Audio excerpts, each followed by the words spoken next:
Close your eyes and picture a quiet lighthouse above a silver blue ocean. Tonight, two gentle hearts find their rhythm in the hush of waves, learning that sense can guide the way and sensibility can warm it. The check-in bell, the bell over the door of the Willow Cove Inn, gave a soft, antique ring more like a yawn than a chime when Mara stepped inside with a carry-on in one hand and a book tucked under the other arm. It wasn't a grand entrance, not the kind you make when you want to be seen.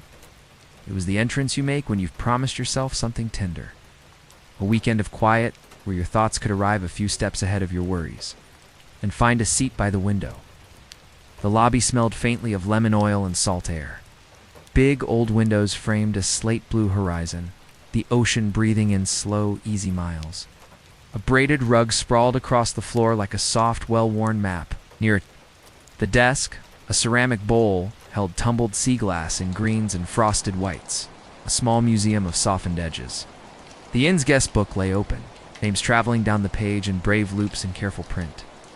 Each signature a tiny declaration. I was here when the air tasted like rain. Mara set her bag down and pressed her palm over her ribcage, checking the rhythm she'd trained herself to notice on long commutes. Inhale, exhale, be here. She'd taken 2 buses and a ferry to reach Willow Cove, winding through a chain of decisions that felt like stepping stones in a shallow creek. Behind her, the door sighed shut, the old bell giving one last sleepy note. Welcome, said A. Voice calm, low, the sort of voice that doesn't force you to hurry. Long trip? He was behind the counter, a man in a soft gray sweater and rolled sleeves. Sandy hair, a little tousled like the wind had edited it on the porch. He had a lighthouse keeper's steadiness and a small, easy smile that felt like a porch light left on just for you. His name tag read Lucas in a clean hand, the L sweeping up as if it might catch on a gust and lift. Long enough, Mara said, returning the smile with one of those cautious versions that tries not to assume too much of a place or a person. But worth it, I think.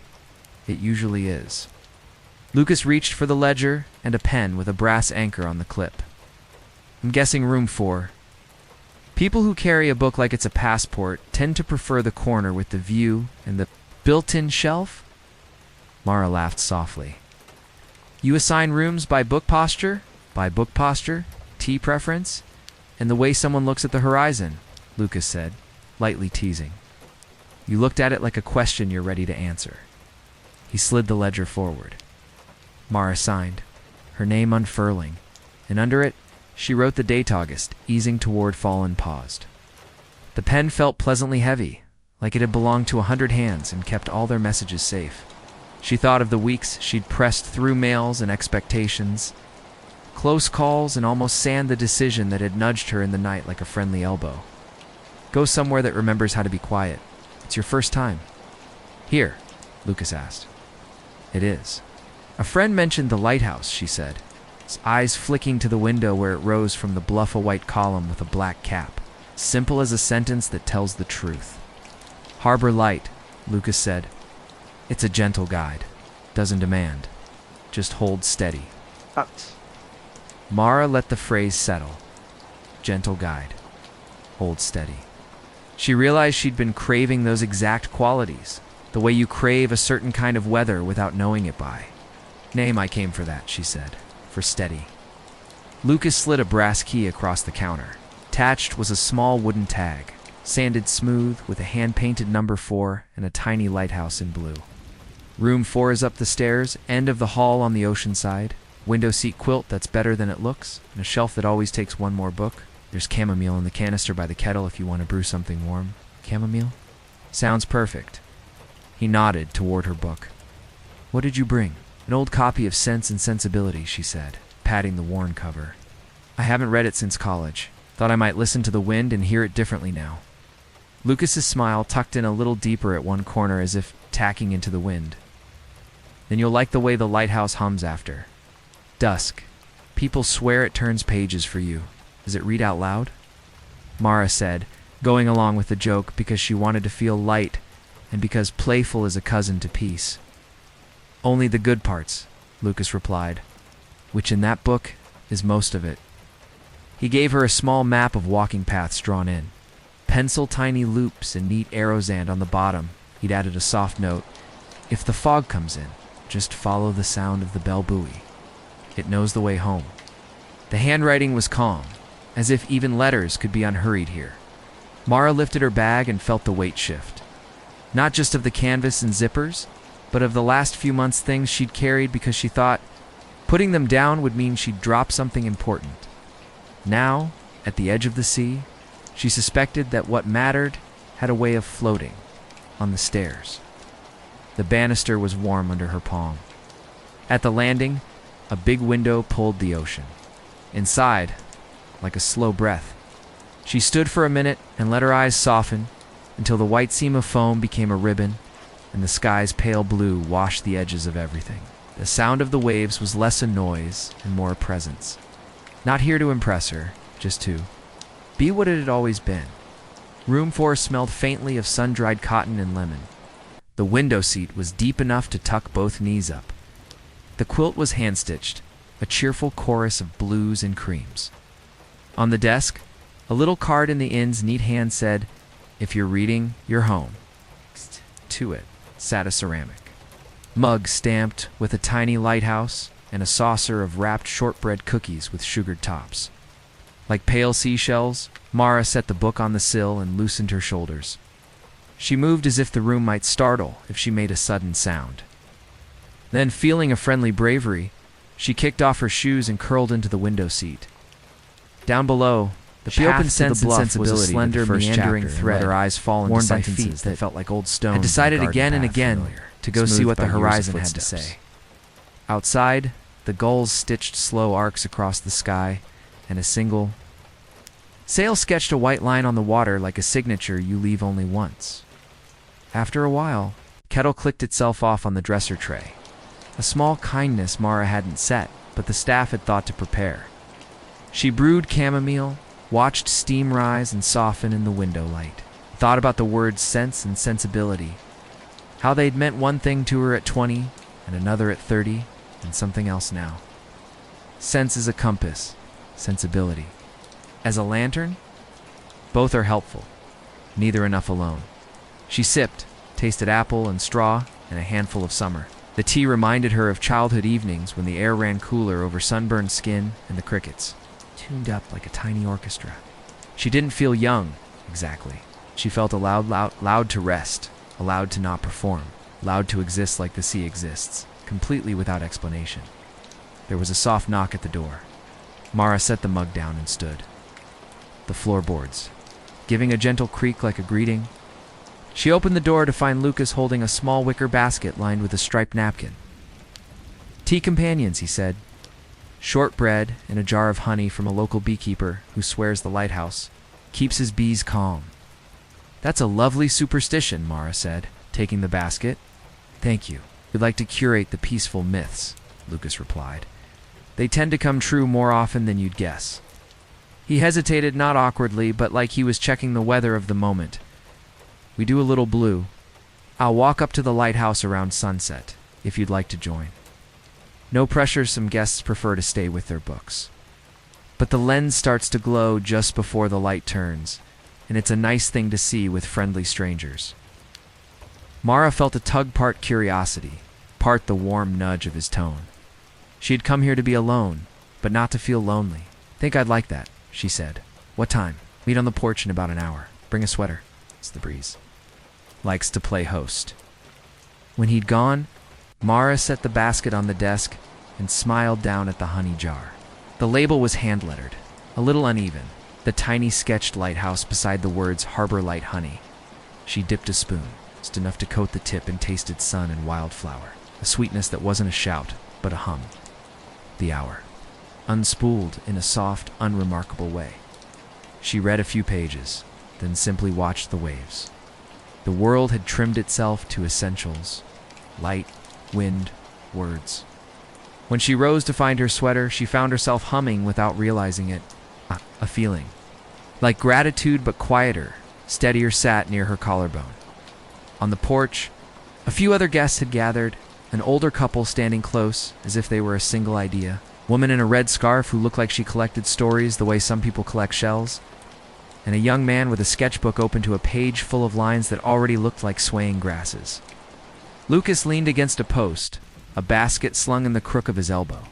"Evening," he said, and the word fit the weather. "We'll take the north path to the bluff less steep, more sky."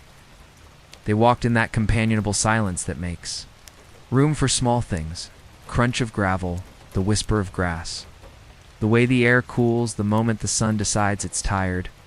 The path widened as it climbed, and the lighthouse grew from a distant sentence into a clear thought. Up close, harbor light was even simpler than it seemed from the inn. Whitewashed stone. An iron railing, a door painted the soft blue of forget-me-nots. The keeper's cottage sat tucked nearby, a squat house with a chimney like an exclamation mark that had learned better manners. Pots of herbs flanked the stoop time. Rosemary, a squat basil that looked pleased with itself. Small sign by the door read "Open at dusk," and through the window something glinted, the lens, waiting. They paused at a low fence, the grass bending at their shins. The ocean did what it does best, met the sky at an understanding. Neither of them had to speak out loud. Lucas handed around thermoses from the basket. "Just warm water tonight," he said. "Let the cliff do the rest." The air smelled like salt and sage. Down the bluff, the bell buoy tolled once. Then again, long soft notes like someone's careful voice in the next room. The red-scarfed woman sighed contentedly. The older couple leaned into each other, a small, perfect anchor. The sketchbook man looked up and down, trying to catch the way the sunlight laid its last warmth on the water. Mara wrapped both hands around her thermos. She felt that particular ache under her breastbone that arrives when something is exactly what you needed and you didn't know it until it was there. She glanced at Lucas, who was watching the horizon in that attentive, companionable way of a person who tends to other people's quiet as if it were a garden. When the keeper opened the lighthouse door, the lens room glowed like the inside of a seashell. The glass prisms caught even the shyest light and turned it generous. The change was gradual and then obvious. The room went from evening to almost star. Mara felt a pressure behind her eyes. Not exactly. More like the body's way of saying, "See? This is what steady looks like. This is what gentle can do when you let it run the whole length of the night. Sometimes the light can be seen 20 miles out." Lucas said softly, as if telling a child a bedtime fact that would keep the monsters small. "On a clear night, it's like a promise." Mara nodded. She wanted to say something kind back to the world, but she didn't have a sentence ready. So she did the braver thing and was quiet, letting the lens speak for her. A gull drifted past, its wing a white parenthesis. They lingered while the first star negotiates with the dusk. The last auburn threads of sunset settling into the seam of the sea. When Lucas finally motioned toward the path, no one seemed disappointed. The thing about enough is that you feel it, sharp and soft at once. And you don't need to hoard. Back at the inn, the porch light clicked on. Somewhere inside, someone laughed the way people laugh when their shoulders have finally dropped. Lucas held the door, and they filed in like friends who've just learned each other's middle names. At the desk. Ash. He set the basket down and caught Mara's eye. "We do a letter-writing hour in the lounge after 9, he said. "Like a suggestion, you can easily decline. Blank stationery, old fountain pens, wax seals if you're in the mood, nothing formal, letters you send, letters you never send. Some guests write to the future, some to the past. Some to themselves in the present tense. That sounds." Mara searched and found the word she wanted, one she'd been using more often these days. "Kind it is," Lucas said, the corner smile returning. "It has a way of putting you on your own side." She thought of sense and sensibility again, of decisions paid for, and the mercy of second tries. "I'll be there," she said. "I think I have a few sentences I've been keeping in my pocket." "Good," he said. "I'll keep a seat by the window for you." When she reached room 4, the sea had grown a little louder, but not less calm, as if the ocean spoke up at night just to keep the lighthouse company. She changed into a soft sweater and wool socks and tucked her hair behind her ears. In the mirror, she caught a version of herself that looked less like a person managing a schedule and more like someone arriving at a shore she'd been promised long ago. At 9, the lounge lamps glowed amber. A record player turned to slow, crackling, jazz-quiet brass and brushstrokes on a snare that sounded like rain in a friendly alley. On a sideboard, envelopes waited in a wooden tray near a pot of ink, and a row of pens like thin, elegant birds. A little dish of wax seals sat beside a candle whose flame lifted and settled as if breathing. 2. "Welcome," Lucas said from the window table, as if he'd been waiting but not watching the clock. He gestured to the chair opposite his, where a sheet of thick cream stationery rested. Willow Coven pressed at the top in a deep blue debasse you wanted to run a finger across. "Take your time, asterisk." Mara sat. The pen felt strangely alive in her hand, like it remembered all the letters it had helped make. The first line was often the hardest, but the room did her a courtesy. It loaned her its hush. She wrote "Dear Heart" and paused. It felt corny and embarrassingly accurate. She smiled to herself and kept going, letting the words walk the distance between sense and sensibility. She wrote about steadiness, about softness, about the way choosing kindness for yourself can feel like, learning a new alphabet. She wrote about the lighthouse and how it had turned the evening into more than a color. She wrote about carrying a book like a passport and finding that what the stamp really says is simply "arrived." Across from her, Lucas didn't look at her page. He wrote his own letter with the patience of someone who knows there's no prize. For speed, the room held several quiet stories at once. The older couple at the fireplace writing together. The red-scarfed woman smiling as her pen found a stride. The sketchbook man pressing an envelope like it might contain a map. When Mara reached the end, she didn't sign it with her full name. She wrote simply "Love, M," and sealed it with the small lighthouse stamp. She wasn't sure whether she'd ever mail it or if it needed to be mailed at all. Some letters are addressed to the exact coordinates of your own ribcage, as she said. The pen down. The bell buoy out beyond the surf spoke again 2 slow notes that seemed to pause between them to listen for their own echo. The lighthouse beam made its first full sweep of the night. A gentle arc that crossed the inn's far window, then moved on, unbothered and faithful. "Feel better?" Lucas asked quietly, without looking at her page. "A little," she said. A lot, he nodded. "The first night here usually rearranges one small thing. The second night helps you notice it. By the third, you trust it enough to take it home." "That's a generous timeline," she said. "It's a generous place," he answered, and then, almost shy, "People help." The clock in the hall chimed once, as if to agree. Mara gathered her letter and slipped it into the inside pocket of her sweater. The paper warmed against her like a small, friendly hand. "Good night," Lucas said, standing. "If the breeze taps your window, it's just the ocean checking in." "Good night," she said. "Thank you for tending all this." "My pleasure," he said, like he meant it in the simplest, most exact sense. Back in room 4, Mara stood at the window and let the beam pass across her face. It didn't bless or judge. It simply included her in its circle and moved on. She slid under the quilt and listened to the white noise of the waves smoothing the edges of the day.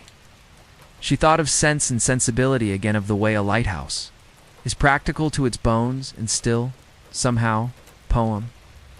Her last waking thought was an easy one, a thought with no edges at all. Steady can be soft. And with that soft, steady truth, she drifted like a shell, finding a comfortable hollow in the sand into sleep. The night shift begins. Mara slept lightly the way you do when a new chapter has set up camp on the nightstand. The notebook rested there like a nightlight for people who trusted ink more than bulbs. Wind moved through the maple outside her rental's bedroom window, brushing its leaves like a hand over a child's hair. The town sounds distant. Gulls arguing bedtime, a late truck downshifting on Harbor Street. The clock tower taking a guess at midnight gathered into a lullaby with more texture than tune. She drifted, surfaced, drifted again. The leather-bound weight of the lighthouse keeper's words anchoring the edge of her sleep. When her alarm hummed at 6, dawn was a pale seam being stitched along the horizon. She'd set the tone to something, soft and generous, because she'd read once that how you start morning is how you teach your heart to hope. On the kitchen counter, she lined up a kettle, 2 mugs, and exactly 4 slices of toast because she believed breakfast should err on the side of kindness. The notebook sat open beside the butter, a strange and perfect guest at the table. The first steam from the kettle fogged a corner of the page, and she moved it back. Like you might scoot a friend's elbow away from a spill, she turned to the entry she'd fallen asleep, thinking about the penciled map. The X marked on the North Beach and read again the sentence in that neat hand. For the day you need to remember what the dark is for. What was the dark for? The literary answer would be mystery, dreaming, the stage where light gets to mean more. The practical answer was sleep, rest, cells repairing, docks quieting so boards could tighten after rain. And then there was the hard private answer, Mara. Didn't usually say out loud. Dark is where endings stop pretending to be beginnings. In the city, she'd learned how night makes lonely echo. It's in Willow Harbor. Maybe it made room. She dressed in layers leggings, jeans, a long-sleeve tee, the gray sweater that had learned her shape, and a windbreaker that claimed to be waterproof, but mostly liked to cheer you on while the rain did whatever it wanted. She tucked the notebook into her tote, looped a scarf at her throat, and was halfway to the door when she saw the second mug on the counter and snorted at herself. We're not adopting strays before breakfast, she told the house, and poured the extra tea into a thermos instead. Outside, the morning had the clean breath clarity that follows a storm. The town looked rinsed, porch steps scrubbed, window glass smug, the bakery's chalkboard letters so crisp they might cut you if you leaned too close. A light mist hung at waist height, scooting out of the way as she walked the brick curve of Harbor Street. She passed the Blue Lantern Cafe and considered stopping for a blueberry muffin. Eli's words about crumble had lodged with unreasonable traction, but the shoreline tugged. Like a sleeve, the beach path north of the lighthouse had a stubborn personality. It started politely, a pine-needled ribbon between salt grass and scrub, then decided without warning to climb a dune the height of optimism. The sand there was soft as a secret and twice as hard to grip. Mara climbed steadily, breath-finding, a rhythm with her steps. The top, Willow Harbor spread behind her like an illustration in an old book, lighthouse pricking the sky. Pier neat as a comb, roofs steepled and low in a pattern that made its own music. Ahead the Atlantic stretched, grobby-loo and open-mouthed, already tasting the day. She took the notebook out and compared the drawn lines to the land in front of her. The map wasn't precious. It was practical. A curve of dune, a copse of bent pines, a slouching driftwood log that might have been a small whale once if you squinted and were generous. She angled right where the keeper's pencil suggested, dropped down the leeward side, and felt the wind cut in half. The world softened. The smell of salt gave way to something greener. She could hear the sea, but from here it sounded like applause heard from backstage. The X was near the roots of a leaning pine whose trunk twisted like a strong story, resisting an easy ending. Black beach stones ringed the base like a necklace. Someone her keeper. She assumed had tucked a shard of green glass between 2 roots, so weathered it looked like it had grown there. She crouched and brushed away a top layer of sand. The pine's roots knit the dune together. With the patient competence of a person who has done their task daily and without thanks, when her fingers hit wood instead of earth, she startled a little, because sometimes metaphors are real. Another box? No smaller, smoother?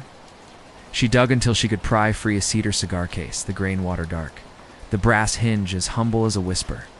Well, she said to the leaning pine, because she had learned in the last 24 hours that speaking to old things could be good manners.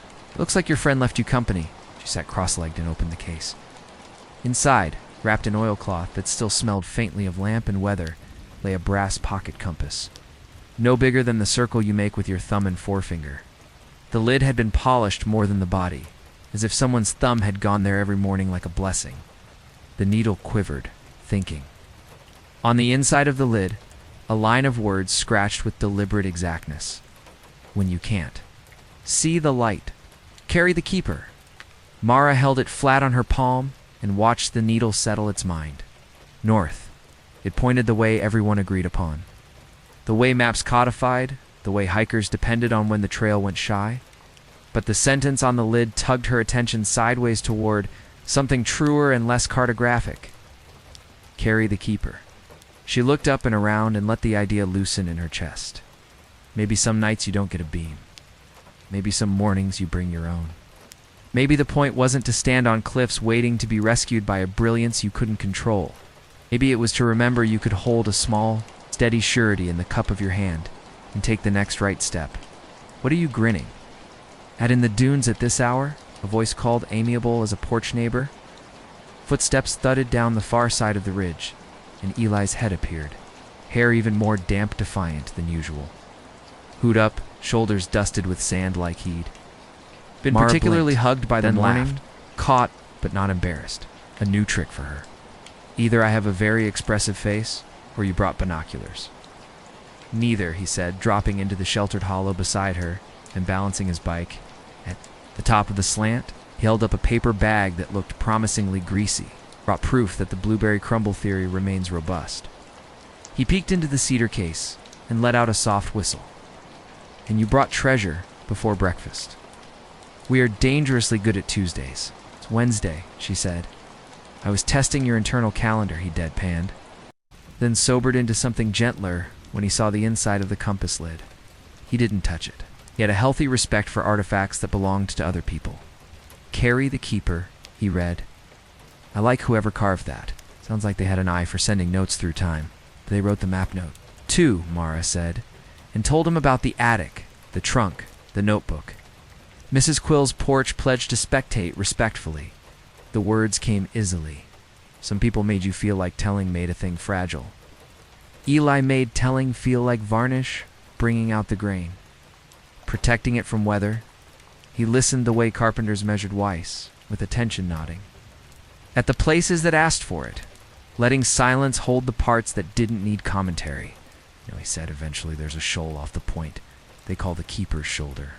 During godawful storms, the old-timers would say the shoulder carried boats through if the lantern couldn't cut the rain. Probably just a quirk of current and depth. But he tipped his chin at the compass. I'm not mad that people decided to give Mercy a body. She turned the brass over, felt the dings and scrapes beneath her fingers. The museum director wants interactivity, she said, voice wry. I'm thinking of handing people this, telling them to take it for a walk, and asking them if they felt less alone on the way back. Sounds like the kind of interactivity that sticks, he said. Most exhibits make you swipe, like the good ones make you remember. A seal's head popped up past the break. Took one curious look. It's got a Caleb-ful metaphor. The day brightened by imperceptible degrees. Eli opened the paper bag and produced 2 muffins that could legally count as joy.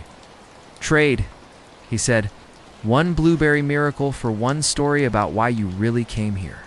I thought we'd already traded for a latte and a bridge conversation, she said, but there was no edge in it. The question felt less like a demand and more like an open door. He shrugged with a lightness that said the door could stay open. Or not. Both were fine. No pressure. The Harbor Cope hasn't adopted an intake form for new humans. Mara broke the muffin in half and let the steam curl up into her face. Sometimes you don't realize how hungry you've been until warm sugar and butter with a good attitude meet your lungs. My school lost its grant, she said, watching Gull's headline the morning. I stayed to close the office because I'm the person who stays. We'll find you another position, Mara turned into. We'll write you a great recommendation turned into, we're sorry. That happens. No villains, just numbers in a hallway that got too quiet. I packed up the cabinets. My name stayed on the door until the night the maintenance guy decided it was time. She paused, then smiled, and it was the kind of smile that keeps a bruise. Company without pretending it isn't there. I thought, if I'm going to start over, I want a town that knows what starting the night shift feels like. A town that doesn't think keeping the light is a small thing. It chewed, swallowed, and nodded, slow and considering. Then you're in the right zip code, he said softly. This place remembers every beam that's been lit, and every rope that's been fixed by hands that were colder than they let on. And it also knows when to bring muffins. She held up her half in a toast. 2 radical middle grounds and compasses. It clinked crumb to keeping the edges from fraying. They ate, not rushing. The wind teased the corners of the notebook's pages, flipping a few back as if impatient for its next reader. When they were done, Eli dug into his jacket pocket and produced a pencil that had clearly lived 3 honest lives already. He asked, nodding at the inside back cover. Only if you sign it like a guest book, she said. He grinned and wrote in tidy block letters, borrowed by E, who promises to return it without coffee stains and with a better story about rope. Knots. Obligations matter, he said, handing it back. Speaking of what's your plan, take the compass to the museum, show Mrs. Quill. Follow the map on a different day that feels more like an anthem. I think I'll stop by Lily and Lantern first, she said. Tell her the dark had thoughts. On its job description, then the museum, then work. I'm supposed to meet the graphics guy at 10 to talk typefaces that don't shout at children. She hesitated a second, then added, There's a town bonfire tonight on the South Beach, right? The flyer in the cafe said so. People bring guitars and children who fall asleep at socially acceptable times. Correct? He said. Adults who fall asleep at slightly less socially acceptable times in camp chairs and pretend they were just resting their eyes. I'll be there after a dock inspection run. We'll make sure no guitars drift out with the tide. Maybe I'll come, she said, which in her private lexicon meant, I want to. And I am practicing saying yes to wanting. He understood. I'll save you prime marshmallow real estate. They walked back along the dune crest, the compass a warm coin in her pocket, the notebook like a quiet chorus against her hip. Down on the hardpack, a kid in a red hoodie chased the tide with a stick and shouted triumphantly when it retreated as if his command had anything to do with it. Out on the point, the lighthouse glass gathered the sun without asking it to hurry. That was the kind of modest miracle Mara could get used to things that didn't demand, only received, and then gave what they'd been given at the base of the lighthouse. A docent in a blue vest was unlocking the little ground floor door. She waved at them like she'd always known their names. Eli peeled off to the pier, ropes to untangle, civic duty to perform. I'll text you if the cope discovers a new knot and names it after me. And Mara turned toward Lily and Lantern. Back. Feeling the kind of energy you get not from caffeine, but from a plan that starts in your chest and survives contact with the day. Mrs. Quill was already on the porch, which struck Mara as both unsurprising and exactly right. She sat in a rocker with scone draped across her lap, a mug the width of a harbor in her hands. Well, she called. Did the beach behave? It did better than behave, Mara said, taking the steps 2 at a time because some good news prefers momentum. She put the cedar case in Mrs. Quill's hands with the pleasure of a courier who has chosen her job. There was this. And in it, this. Mrs. Quill opened the case, lifted the compass, and made a low, pleased sound that seemed to come from the old wood of the porch itself. I haven't seen one of these since I was too young to be climbing where I climbed. My grandfather had a twin of it. He'd tap its lid twice like a superstition and then say, Off we go into the night like sensible lanterns. She read the inscription, nodded once and looked up with eyes that shone the way eyes do when the past hands you the right key at the right time. Yes, she said simply. That sounds like him. 8. Mara exhaled, a breath that had been waiting since the attic. I thought it might. You take it with you for now, Mrs. Quill said, closing the case and pressing it back like a blessing. Returning to sender, some things find you because you're the one who'll listen best just now. When they're done, they'll let you know. I'll keep it safe, Mara promised. Don't keep it too safe, Mrs. Quill said. Let it feel wind. Brass hates drawers the way cats hate closed doors. Noted, Mara said, grinning. She left the porch feeling like a person who had been added to a story rather than someone who had stolen one. At the museum, the morning gathered into a satisfying hum. The graphics guy, Jonah, turned out to be 30 with the patient expression of someone who taught themselves to. Cooked during grad school and never stopped, he brought 3 typeface options, all of which looked like they'd spent time near actual paper. And when Mara explained the night shift approach, he nodded so vigorously his pencil fell out of his ear. Log entries as labels? D. Said we can print on slightly toothy stock and backlight a few like lamps. Kids can sign the keeper's log with those big chin-up pencils and leave notes. Wind like a door left open. That line is a killer. It is she, said, warmed that he heard it that way too. She told him about the compass in general terms. No need to rush a reveal, and watched his designer brain spin up possibilities with the restraint of a person who knew that museums are temples to less dash is dash more. By noon, she'd drafted the first set of labels, each one in the keeper's voice, but with her sensibility tempered by the books. She finished a paragraph and wrote, almost without thinking, a line that felt like it came through her rather than from her. If you can't see far, see clearly. Trim what you can reach. She leaned back and stared at the sentence until it settled. Sometimes the good words need to surprise you before they can serve anyone else. Her phone buzzed with a text from Eli. Dock inspection complete.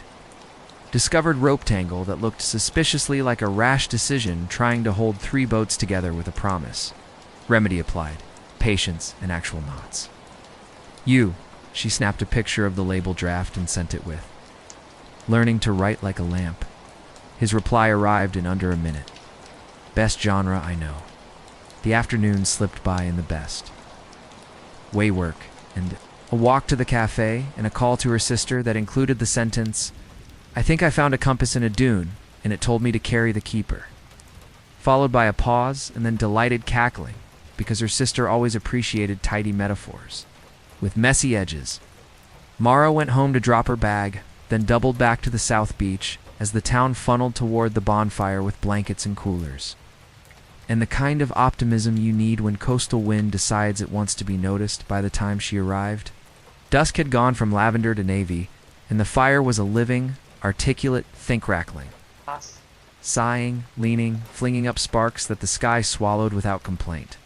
Kids circled the edges with marshmallows. Adults performed the ancient ritual of arguing about the perfect degree of golden.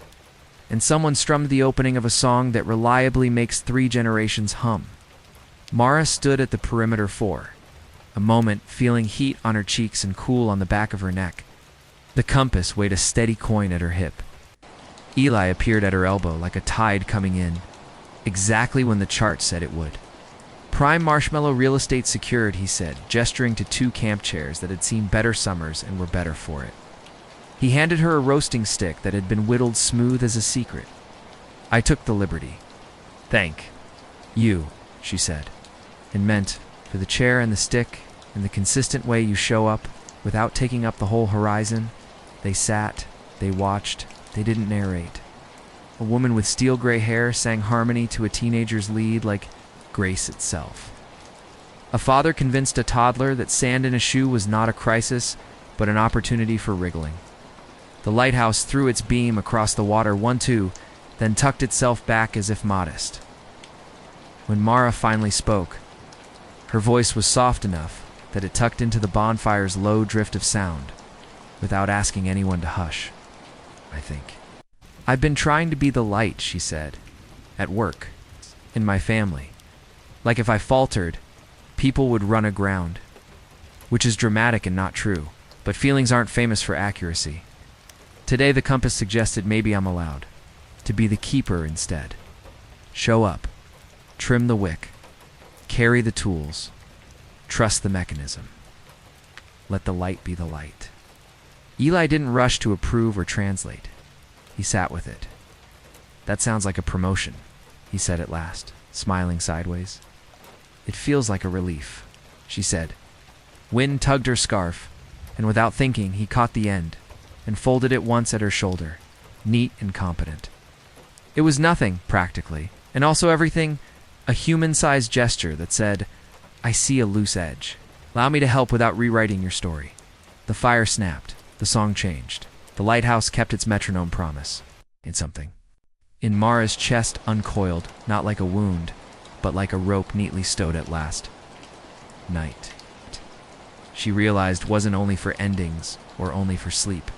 It was the shift where you learned your hands, practiced your tasks, tended the beam, believed against easy logic, and with the stubbornness of a small town after rain, that someone out there felt less alone because you did.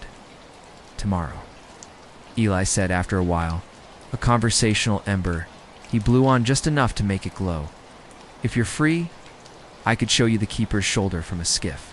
The weather holds. No theatrics. Just water, and the quiet kind of coordinates."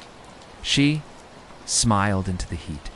"If the weather holds," she echoed, which in her new private lexicon meant, yes, they didn't touch hands. They didn't need to. The compass in her pocket, the notebook under her chair, the fire in front of them, and the steady old eye of glass out on the point did all the holding the evening required. And as the stars found their assigned places, Mara felt, finally, like she had found hers to not as the blaze, but as the steady keeper who had begun her night shift at last. Keeper's shoulder morning came with the scent of salt and fresh bread, two smells that had learned to share the same air in Willow Harbor without competing. Mara woke before her alarm, the kind of waking where you feel already in conversation with the day before you've spoken to it. The compass sat on her nightstand beside the notebook, the brass catching the pale spill of early light like it was. Trying to keep the first sunrise warm for later, she made tea, buttered toast, and ate leaning against the kitchen counter while watching a fishing boat push off from the pier through her window. The gulls shadowed it the way children shadow Anne. Ice cream truck? Noisy and without apology. Her plan was simple museum work until noon, meet Eli for the promised trip out to the keeper's shoulder, and then, well, then she didn't know. But she liked the space in that sentence. She'd lived too long with plans that were booked, wall-to-wall like a flight schedule in bad weather at the museum. The morning was quiet enough to hear the creak of the old floors considering your weight before letting you pass. Jonah had left her a note in blocky all caps. "Coffee in lobby. Typefaces resting comfortably. Don't startle them," she smiled, poured a cup, and spent the next 2 hours arranging draft label text. Alongside the photographs and objects they'd chosen for the new lighthouse exhibit, the compass would not be in the opening display, was still too new to her hands. But she was sketching where it might live later. In a case with soft uplighting and a placard that didn't tell its whole story, because some objects deserved to keep a few of their secrets. By late morning, the sun had burned through the thin bank of cloud and laid out a path of light across the harbor, so direct it looked, like the water had been ironed. She packed the compass in her tote, locked the museum door, and made her way to the cope docks. Eli was there, of course, because when he said a time, he meant it, and because men who worked docks seemed to know how to fold themselves into the edges of the day until they were needed. He wore a windbreaker, the color of storm glass, and had a coil of rope slung over one shoulder like a sash. At his feet, a small skiff bobbed with the kind of patient enthusiasm you see in a well-trained dog. "You brought the compass," he said, spotting the outline in her tote. "And you brought the skiff." "I try to keep up," he gestured toward the boat. "Hop in. It's a clear run to the shoulder, but if the tide turns while we're out there, we'll feel it. I want to see it while the water's still behaving." Mara stepped in, her hand finding the gunwale without needing to look. She'd been on boats before to ferries, rental canoes on park lakes, but there was something different about stepping into a boat that belonged to someone who knew exactly how it would move under your weight. Eli pushed them off with one clean shove, and the skiff took to the harbor like it had been waiting. The town receded in slow strokes of the oars. The lighthouse on the point grew taller, more solid, its base rooted in the kind of rock that doesn't argue with the sea so much as negotiate with it. Mara kept one hand in her tote on the compass, feeling the faint warmth of the metal against her fingers. She thought about the inscription "When you can't see the light." Carrie the keeper and wondered if the original owner had ever rode this very path. They cleared the breakwater. The harbor's familiar hush opened into the Atlantic's wider breath. Waves rolled under them with the easy confidence of something that had been doing this long before names like Atlantic or Willow Harbor had been attached. Eli kept the bow aimed toward a point on the horizon where the water's color shifted subtly like a mood changing. "From here it looks like any other stretch of sea.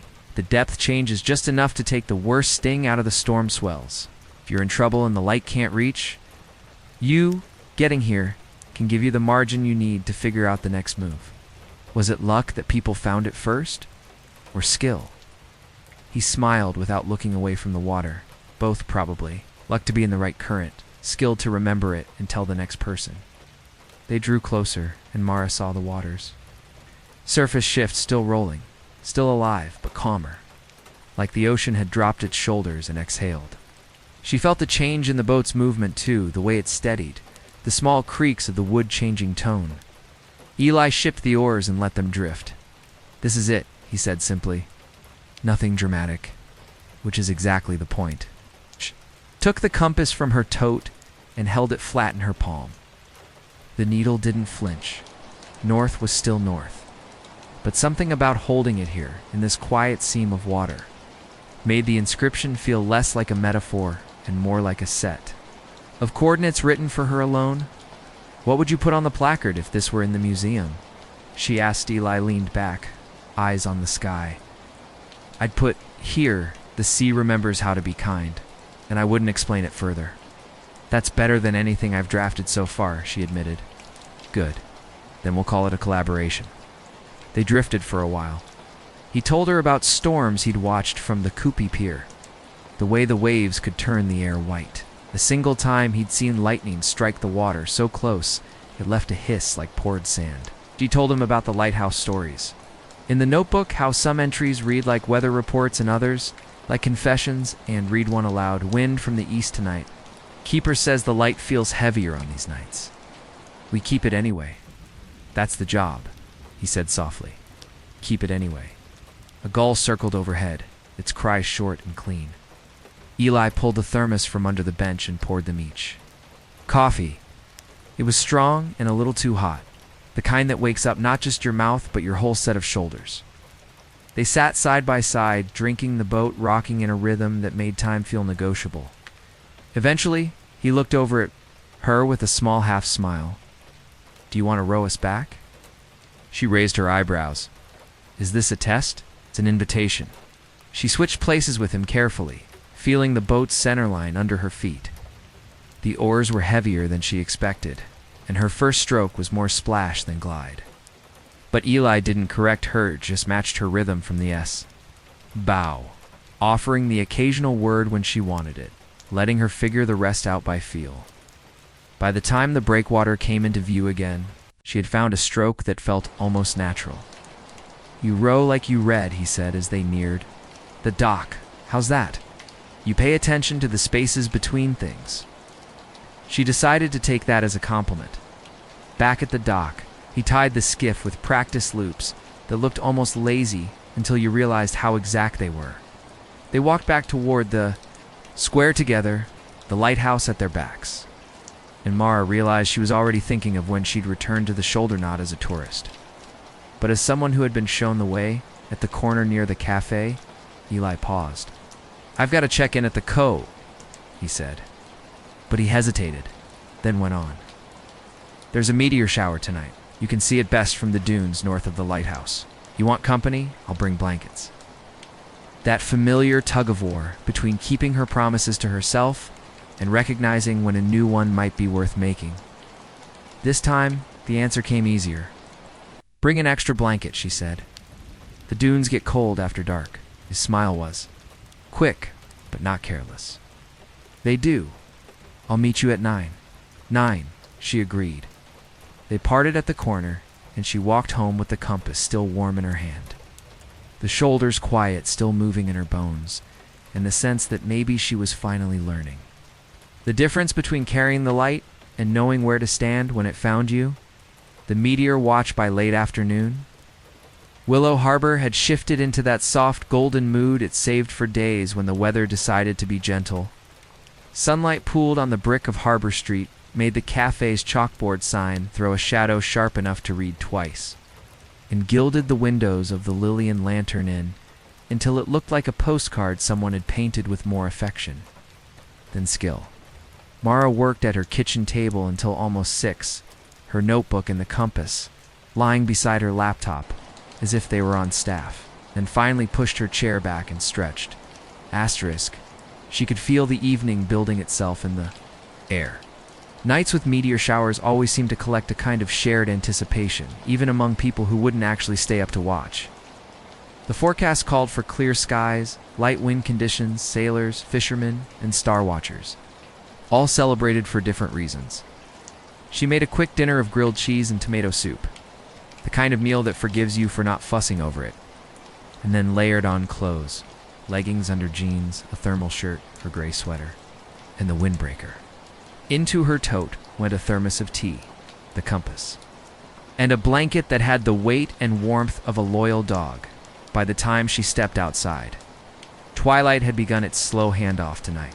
The street lamps glowed against a sky that was neither day nor full dark, a deep blue canvas waiting for the first sharp pinpricks of stars. The lighthouse beam swept its measured arc out over the water, returning every few seconds to the same point like a heartbeat. Mara followed the path past the museum and up the dune trail toward the lighthouse. The air was crisp enough to make each breath feel new. She spotted Eli at the base of the dune, leaning against the weathered rail of the lookout deck.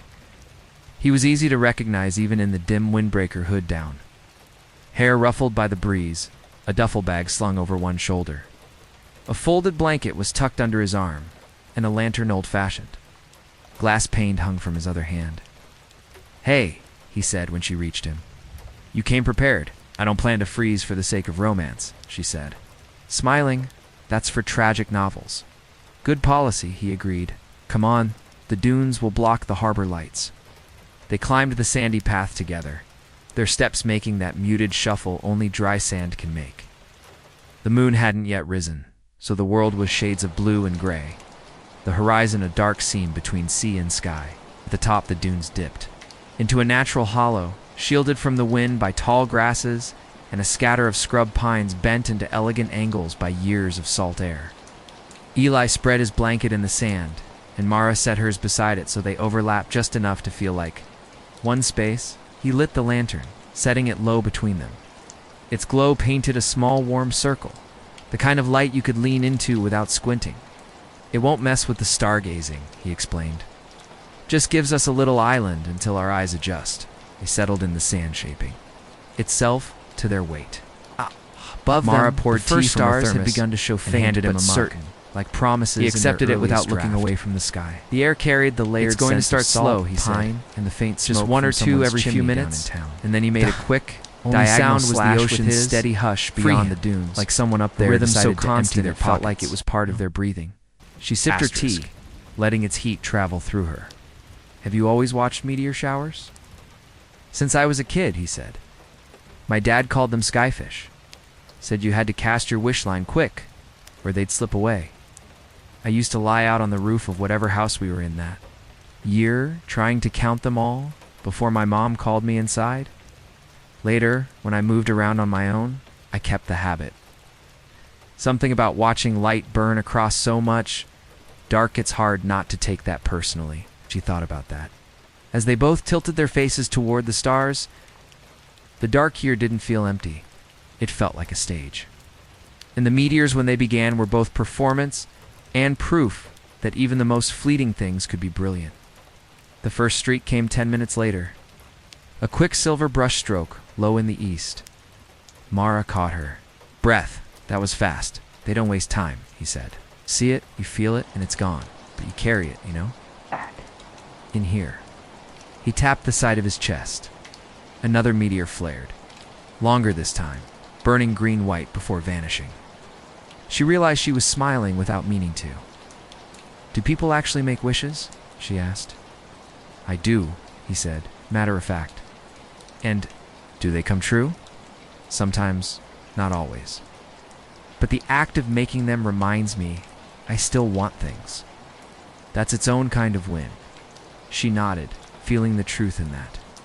They watched in companionable silence, meteors marking the sky at irregular intervals. Some were brief pinpricks. Others drew long, glowing arcs that seemed to bend with the curve of the earth. Time loosened around them, stretching between streaks, collapsing in bursts of light. Eli refilled their mugs. "So," he said, "what would you wish for tonight?" She hesitated. The easy answer would be something vague. Health, world peace, but she felt the honesty of the night pressing on her in the gentlest way, I think.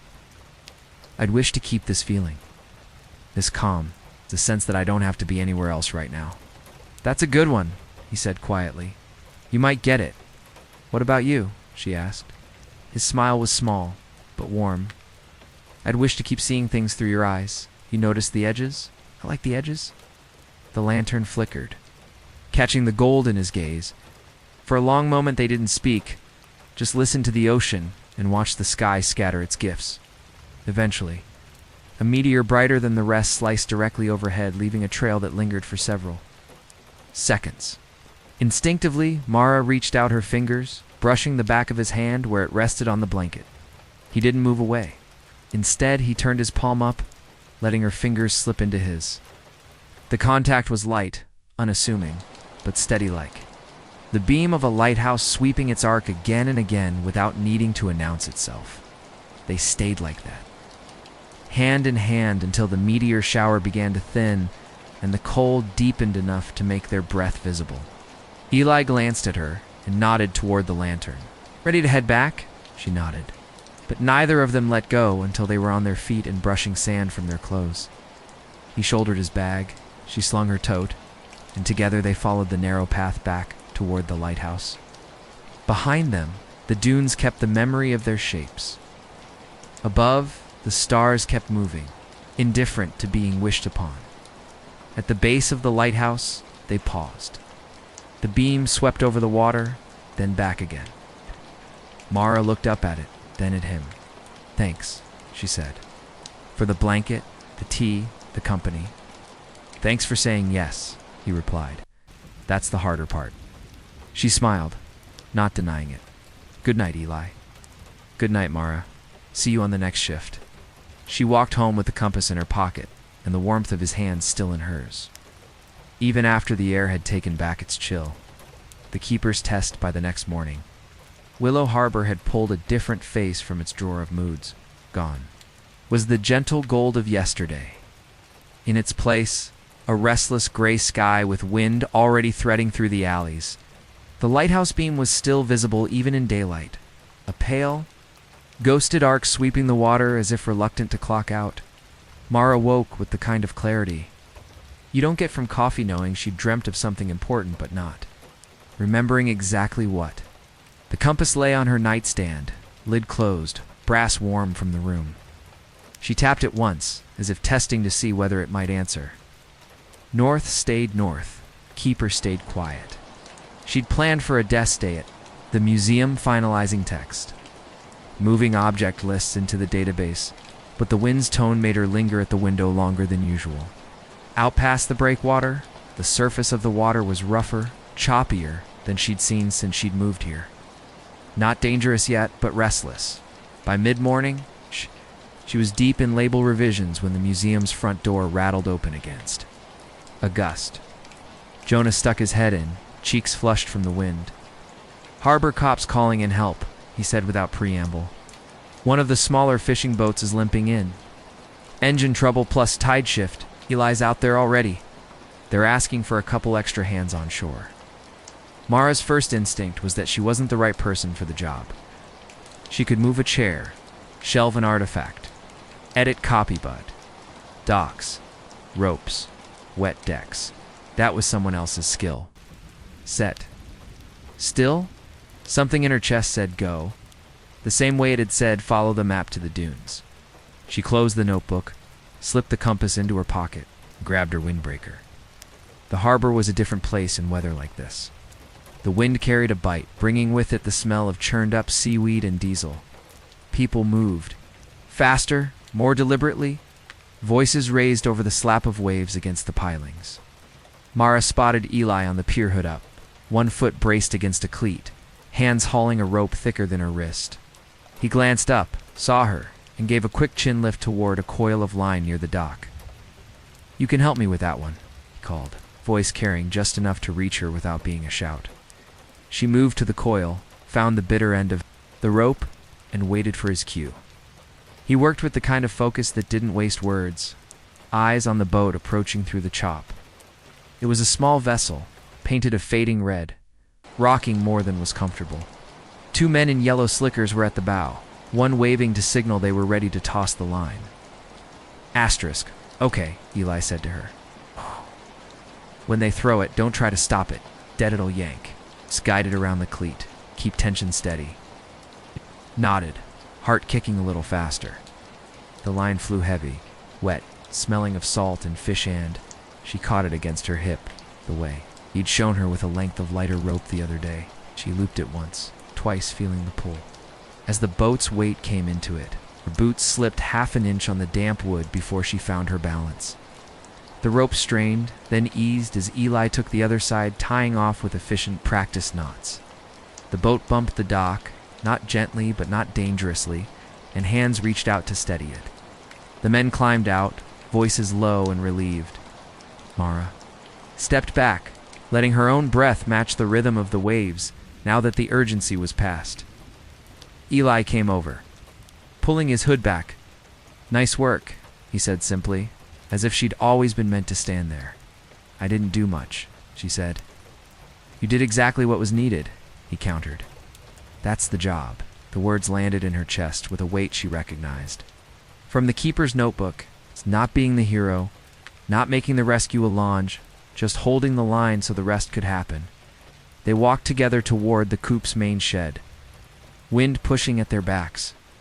Inside, the air was warmer, smelling of rope, fiber, oiled wood, and coffee that had been sitting long enough to taste like work. Eli poured her a cup without asking and leaned against the counter. "That's the first time I've seen you out here for something like this," he said. "I almost didn't come," she admitted. "I thought I'd just get in the way." "Didn't you showed up? That's the hard part for a lot of people." She sipped the coffee. It was strong, slightly burnt, but exactly right for the moment. It felt like his eyes softened, carrying the flicker of understanding, she said, moving across them. Asterisk. "Yeah," he said. That's exactly what it was. He talked a little longer, but he was soon pulled away by another cope member, needing help with a stubborn winch. Mara finished her coffee, then walked the short distance back to the museum. The compass a solid presence against her leg with each step. Back at her desk, she opened the notebook to a random page. The entry read, "Storm easing," held the line. Not hero work, but enough. She traced the letters with her finger, thinking about how many kinds of enough there could be. The rest of the day passed in steady work. By evening, the wind had dropped, leaving behind the kind of clarity that follows. Effort well spent. She stopped by the cafe on her way home and found Eli there, hands wrapped around a mug, hair still wind-ruffled. He looked up when she came in, and that same easy smile found its way to his face. "Keeper," he said by way of greeting. She smiled back. "Should I be worried that's going to stick? It's not unless you mind people noticing what you are." She sat across from him, feeling the warm, ordinary magic of ending the day in the company of someone who had seen her in both calm and weather. The beam from the lighthouse passed over the harbor outside, steady as ever. Inside, they sipped their drinks, not rushing the silence. Each of them keeping in their own way. The lamp room the morning after the small harbor rescue. Willow Harbor wore a calm so deliberate it felt like the town was catching its breath. The sky was a washed-out blue, the air still, the ocean moving in long, even swells that seemed in no hurry to arrive anywhere. Mara woke early, not because she had to, but because something in her was restless, the kind of restlessness that doesn't want distraction, only direction. She made tea, opened the notebook, and let it fall open to where a small scrap of paper had been tucked between two pages. She hadn't noticed it before. It wasn't like the map that led to the dunes. This was narrower, creased so many times the edges felt soft. She unfolded it carefully. Inside was a sketch of the lighthouse, simple lines, drawn with the hand of someone who knew its shape from memory. But there was a mark she'd never seen on any diagram, a small square near the top.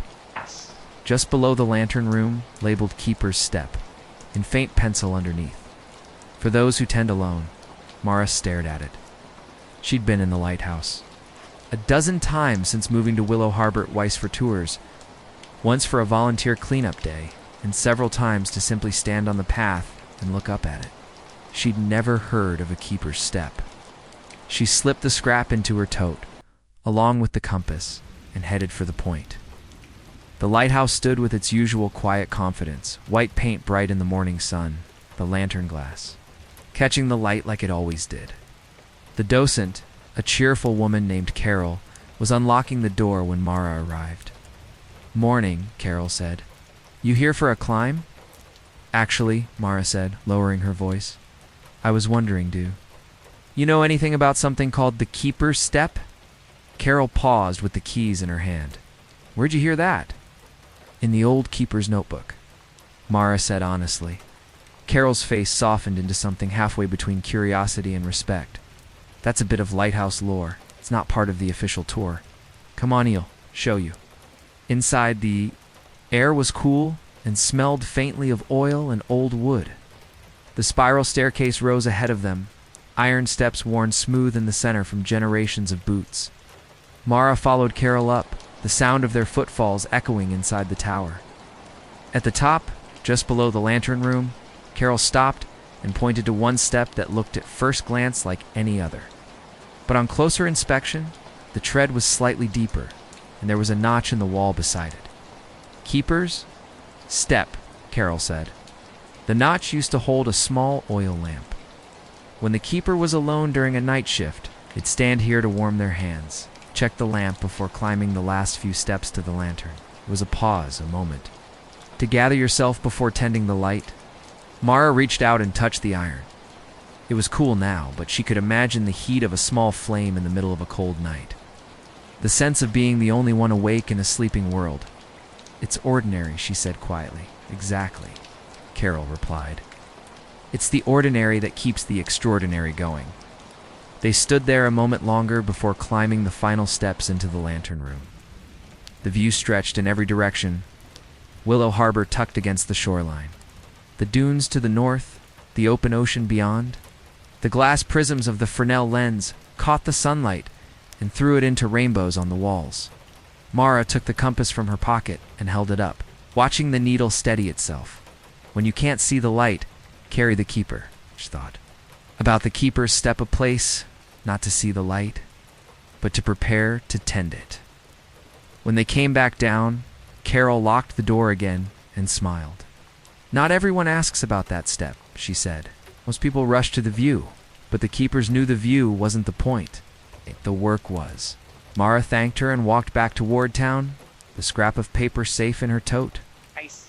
She found Eli on the Copot Pier, mending a section of net with the methodical patience she'd come to recognize in him. He looked up when she approached. "You've got that look," he said. "What look?" "The one that says you found something you're going to tell me about, whether I ask or not." She laughed and sat on the edge of the dock, legs dangling. "Above the water, the Keeper's Step," she said, and told him what Carol had shown her. He listened, nodding slowly. "Makes sense," he said. "Everyone needs that step, a place to stop and gather before doing the thing that matters." "You have one?" she asked. He thought for a moment. "Yeah, the end of the pier before a storm. I stand there, look at the boats, and remind myself that no matter what happens out there, this is where I'll come back to tie them off." Mara smiled. "I think mine might be changing. I thought it was my kitchen table with a cup of tea. Now, maybe it's here or in the dunes," where she tapped the compass in her pocket. "Wherever this tells me to stand." The wind picked up slightly, ruffling the water. Eli tied off the net and set it aside. "You know," he said, "there's a stretch of beach on the far side of the point, where you can see both the lighthouse and the Keeper's Shoulder at the same time. Not many people bother with it, because it's a longer walk. But if you're collecting steps, it might be worth it." She looked at him, already knowing she'd say yes. "Show me," he stood, offering his hand to help her up. "Always."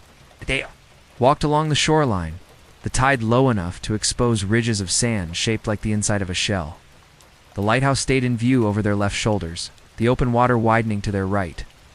After half an hour, they reached a curve where the land jutted out. And there it was, the lighthouse on one side, the calmer water of the shoulder on the other. The two halves of the keepers work in one frame.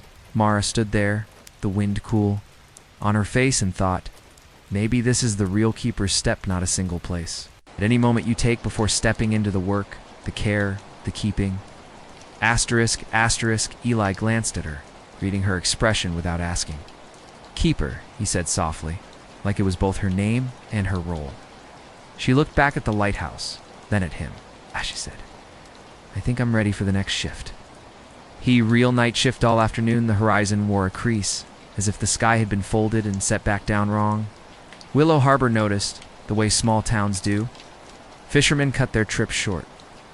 Mrs. Quill tucked extra quilts within reach of the Lily and Lantern's front desk.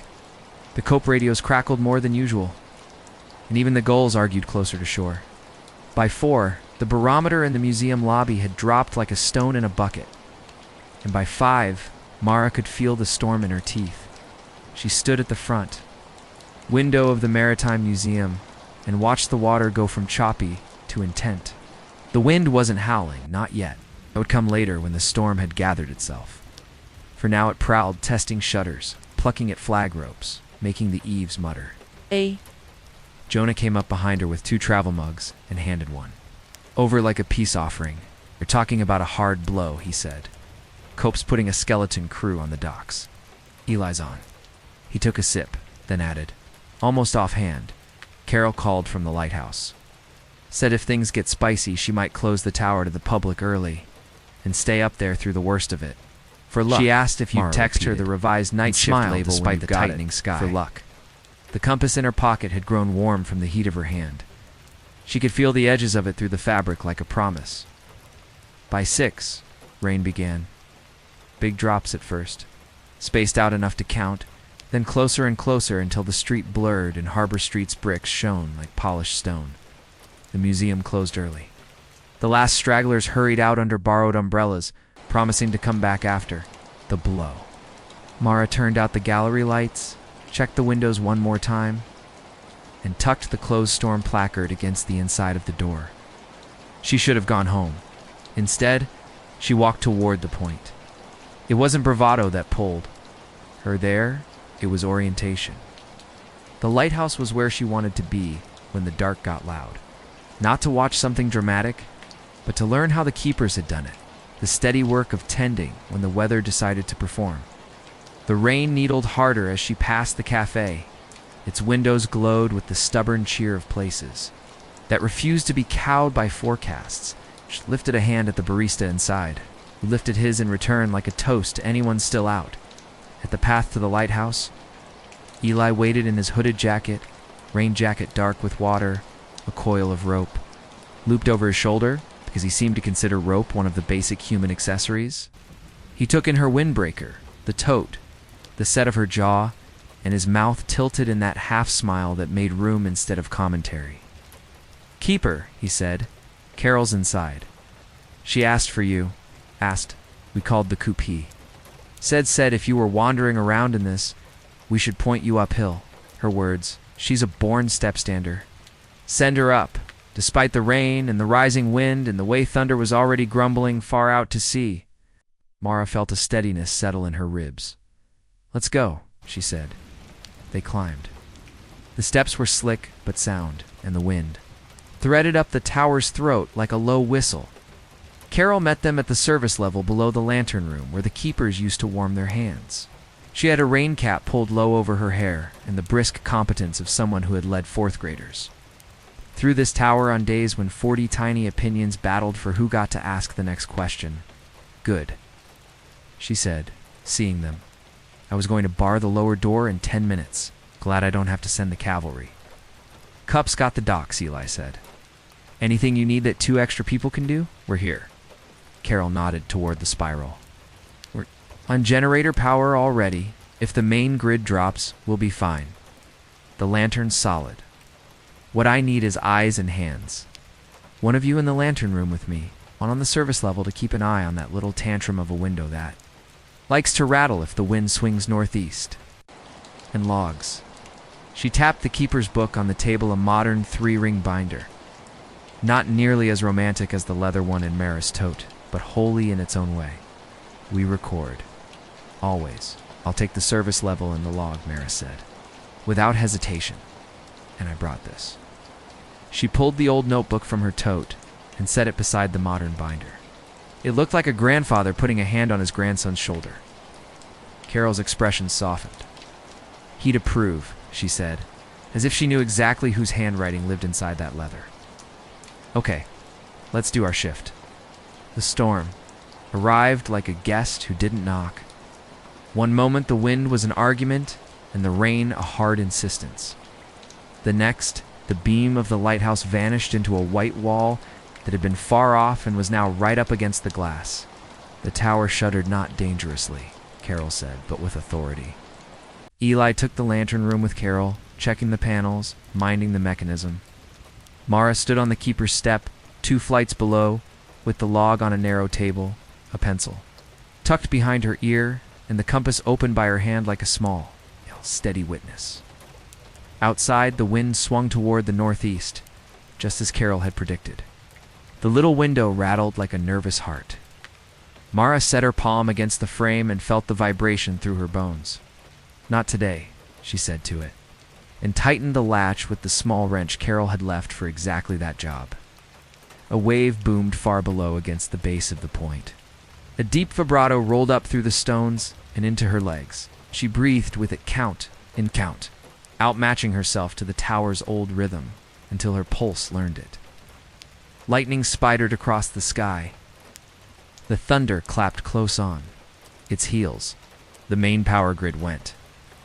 For a second, the stairwell dropped into a darkness so pure it almost had weight. The generator thumped alive. The small safety lights came back. Mara logged it without drama, date, and time. Then opened the leather notebook and copied the sentence she'd loved 2 days ago. Onto a clean space at the bottom of the modern page. "If you can't see far, see clearly. Trim what you can reach." She didn't sign it. It wasn't hers, not fully. It had come through her from hands that had stood on steps like this long before. But it steadied her all the same. She closed the old book, left the modern log open, and listened to the storm walk around the tower. Between checks on the window latch and the stairs, Carol had asked her to watch for flecks in the iron treads. In high winds, everything tells on. Itself, Mara texted quick notes down to the coop. Visibility 0 to 20 yards depending on gusts. Beam unbroken. Generator engaged. No damage. Short texts, not because she lacked words, but because words didn't need to decorate the work. A big gust shouldered in from the east. The little window rattled again in a higher key. "Stubborn," Mara said, and braced her body against the frame while she tightened again, a quarter turn at a time. The wind laid right up against the glass like a cat trying to get in. She pushed back, steady and polite, like a good neighbor holding their side of a fence during a squall. The latch bit down. The vibration shifted from frantic to manageable. "There," she said, and stepped back, warmed by the kind of pride that comes when something that could have become a problem decides not to. Up above, feet moved on iron. Carol's light step, Eli's heavier one than the soft murmur of their voices. They weren't talking metaphors up there. They were checking angles and confirming speed. She liked that about both of them, the part that could savor a line, and the part that knew when the line needed to be a measurement. She made another set of notes in the log wind shift to points. Rain intensity sustained. Grid outage 31. Minutes and counting, lantern steady. Then her phone pulsed in her pocket. A text from the Cope dispatcher. Small sail sloop reported overdue from cove south of point. Last seen before blow. Radio spotty. Any sight. Mara's stomach went cold, but the keeper part of her smoothed it out like a wrinkle in a tablecloth. She typed back. Visibility near 0. We'll take the stairs and check lee side slit. Stand by. She climbed 2 steps, paused on the keepers. Stepped deliberately, because rituals matter, and breathed 3 slow breaths. Then she climbed to the lantern room. Carol stood with one hand on the brass rail and the other on a checklist. Eli had his hood down. His hair was soaked, his face alert, calm. The lantern threw its beam into a world that refused to be seen more than a few yards at a time.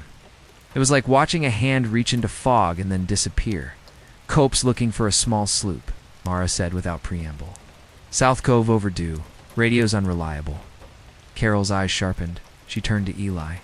Shoulder. They hugged the lie, trying to get home when the barometer dropped. They might be pinned near the rocks past the cove, he said. If they were smart, they dropped sail and anchored and are praying hard. We can't see far enough from. Here, Carol said, but she chewed the inside of her cheek, calculating. Mara, take the service step and keep the log. Eli, gear up. If the cope asks for eyes from the wall path, you're the one I'll send. No hero runs, just coordinates. Eli nodded. He looked at Marinot, the dramatic last look of someone about to do something cinematic, but the precise acknowledgement of a teammate about to play their position. Keep the step. I've got it, she said, and went back down. On the way, thought arrived. Whole. When you can't see the light, carry the keeper. She touched the compass in her pocket and thought of the little brass needle that had no ego about what it did. It simply pointed. She opened it and set it on the log table, then wrote in the margin of the modern log beneath the timestamp for the missing sloop, bearing to cove, southwest by west from point. Wind northeast, seas heavy. Visibility intermittent. She didn't know if the note would help anyone later. She knew it helped her now. Minutes slid like stubborn knots giving under steady hands. Somewhere down the cliff, the sea boomed again, closer. The beam swept, the generator hummed. Rain hammered and then relented, and then hammered again. Stood her post, breathing with the tower, checking the latch, tightening, and then easing. Writing what mattered, and letting the rest blow past. Her phone buzzed again. Cope, Eli leaving tower, wall path to south lookout, to spotters on pier. Coast Guard notified. Sea's too rough for small rescue craft yet. Lantern steady, she wrote. Lantern steady. Keep her steady. We'll log flashes. 5 minutes sighting. Later, a lull in the rain thinned the white wall because she believed it mattered. Through it, on the far edge sometimes of what that's what the night needs to hear. Mara saw a flash, not lightning, not the beam. Desperate little strobe. She didn't trust it at first, because seeing what you want to see is the oldest trick the dark plays. She waited. The gray tore open again, and a speck winked once. Twice, then vanished. She hit the stair rail with her fist, twice Carell's agreed signal for look, and heard feet above. South by west, she called up, voice steady, 2 miles, perhaps less flash-sighted. Logged, Carol called back, and her phone chirped a quick code to the co-op. In Mara's pocket. A second later, the dispatcher's reply, spotter confirms intermittent strobe from wall path. Likely masthead light. Coast Guard says hold tight. They're anchored, they're buying time. Keep the beam, the step. Keep the log. She wrote the time, the bearing, the number of flashes. Then she opened the leather. Notebook and, without thinking about whether it was silly or not, wrote on a blank page. To whoever is out there tonight, we see you. Hold the line. We'll keep the light. A keeper you don't know. She didn't sign her name. The point wasn't her. Wind surged again. The little window rattled like a drum. She braced it with her forearm, felt the muscle complain, and then accept the work. Above her, the mechanism purred. The lens did its quiet 1,000-year-old trick of gathering and giving. The beam went out, came back, went out, came back, patient as breath. Her phone buzzed. Eli, at South Lookout. Flash confirmed. Sloop, holding on to anchors. They're riding heavy, but steady. Tell Carol I can see the masthead in the troughs when the rain backs off. Cope relaying to CG, you okay? She thumbed back. Okay? Window testing my resolve. I'm winning on points, log says. Keep. A beat later, be careful. His reply came quick, keeping careful. Then, your line about trim what you can reach. Doing that? Good line. She smiled at the table, at the compass, at the absurdity of shared sentences in a storm. Then she bent. Her head in kept the log. Time turned sticky. When you're on a night shift, clocks are suggestions, not commandments. Mara wrote when the grid flickered and then failed again. When the generator shuddered and steadied, when lightning walked the horizon like a tired god, and the rain erupted and retreated, when Carol's footsteps passed above and passed again, when the little window tried one more time to rattle itself loose, and she told it no with firm hands, and a patient wrench. At last the wind shifted subtly at first. Then, with the clear decisiveness of a leader who's heard enough debate, the white wall tore itself in long strips. The thunder grew less immediate, grumbling like a sore loser. When the rain thinned to something you could almost see through, Carol's voice came down the stairwell, high with relief she didn't bother. To hide? They're still out there. Coast Guard cutter is making its way up the channel. 2 more minutes of this visibility and we'll have them. 2 minutes is nothing. Ow. 2 minutes is everything, Mara. Wrote it in the log visibility. Improving. CG and Boondan then, because she could, climbed the last steps to stand just inside the lantern room. She didn't get in the way. She didn't need to see what Carol saw to do her job. She just wanted to be near the beam when someone out there saw it clearly again. The cutter's horn sounded low and unmistakable, cutting through the layered sound of wind and water like a bell in fog. A voice on Carol's radio comm clipped confirmed visual on the sloop and began the patient choreography of approaching a boat that had survived a bad hour and needed help without losing its line. Eli's at lookout. They have them. Arrived on her phone a breath later. Mara let go of the window latch with her mind, even though her hands were nowhere near it. Her shoulders dropped a notch she hadn't realized they'd climbed. Carol put her hand on the brass rail, closed her eyes for a second, and said, simply, "Thank you." To whom it didn't matter. The gratitude had a job to do, and it did it. The storm didn't stop. Storms never end when you want them to. But its center had moved on, and what it left behind was weather, not theater. The beam became visible again, as a thing in the world rather than an intention, and the tower loosened its grip on the night. They didn't celebrate. Keepers don't, they recorded. Carol read the time off the radio. Mara wrote it.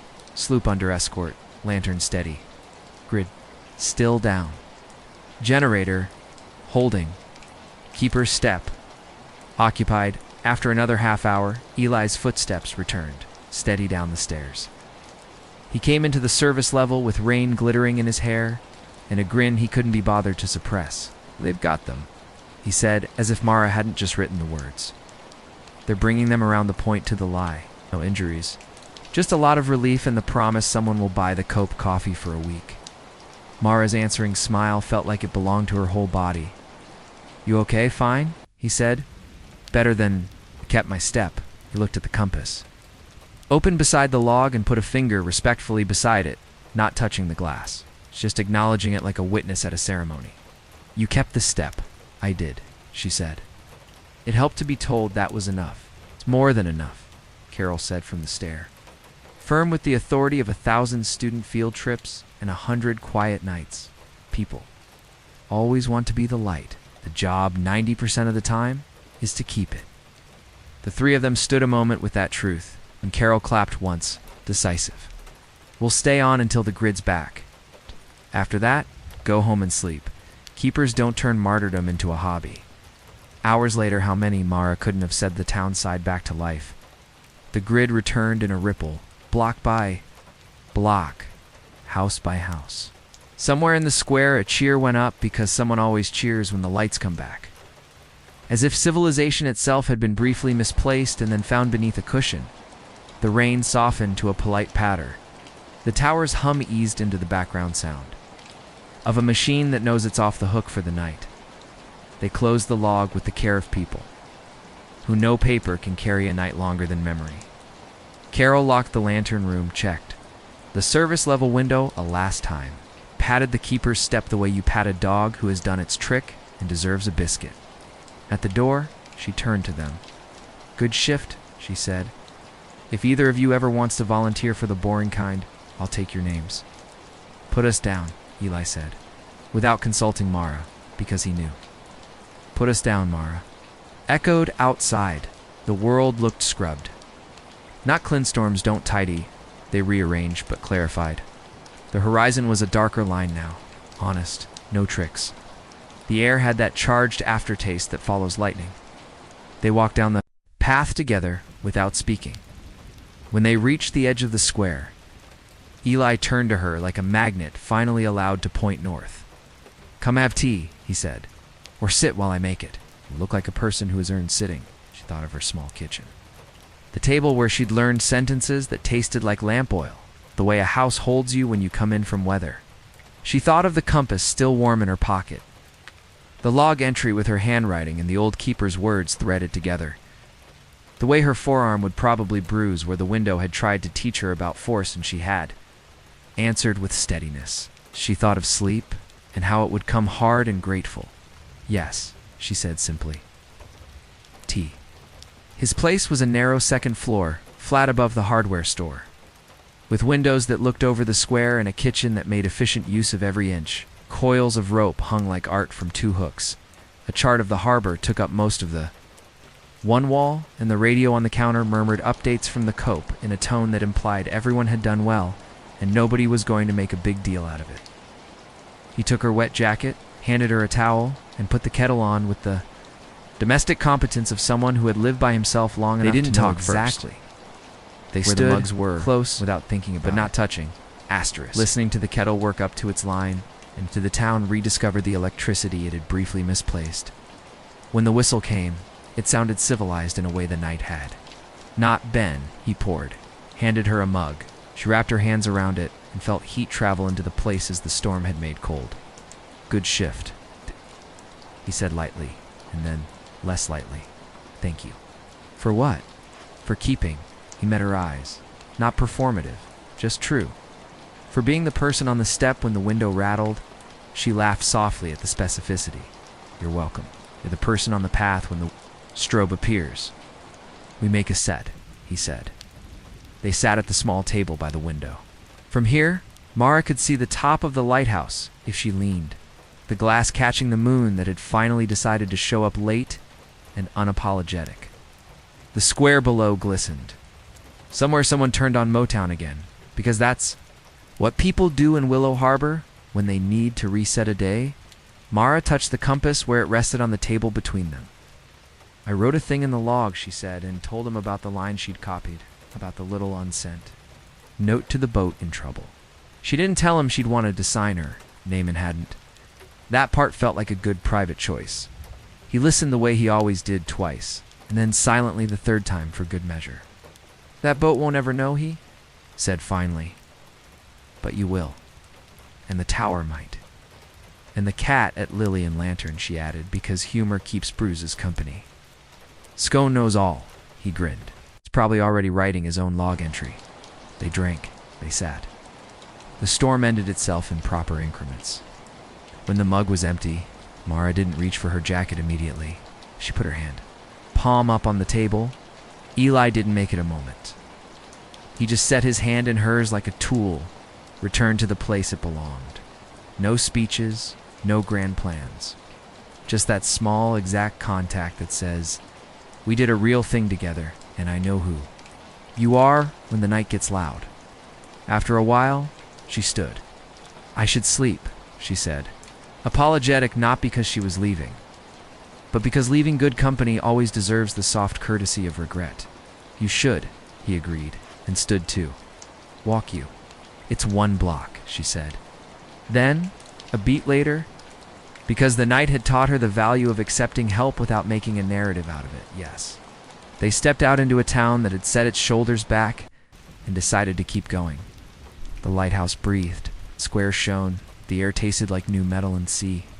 At her door, he didn't try anything that would change the shape of the evening. He just touched the edge of her sleeve with 2 fingers and said, next shift, she said. Inside, she set the compass on the nightstand and the leather notebook beside it. She washed her hands and saw the faint red line on her forearm from where the window had leaned hard into her and she had leaned back. She pressed a thumb to it, not to hurt, but to remind herself that the body records what the heart might later turn into a metaphor. In bed. She lay on her side and listened to the last tired fingers of rain tapping the window like a friend who had finally run out of stories before sleep took her. She reached for the old notebook and, in the margin of the page where she'd written to the unknown sailors, added 1 more line. The dark is where we practice keeping, so the morning knows. What to do? Then she closed the book, turned out the lamp, let the keeper stand watch while she rested. Outside, the beam swept its measured arquan. To and the town, repaired and reknit, and a little more in love with itself for having weathered. A night breathed as one. Morning repairs and margins of love dawn pulled itself up over Willow Harbor like someone raising a shade on a familiar window no theatrics. Atch! Just a slow, merciful brightening. The storm's last frayed threads trailed along the horizon, gray ribbons, loosening until the sky remembered how to be blue. The square wore last night's shine, every brick rinsed and alert. Seagulls returned to their regular programming, arguing about bagels near the cafe in the clock tower, which had guessed badly at the hour during the outage. Now made a reasonable apology of 7-0-6, Mara woke with the special heaviness that follows a job well done.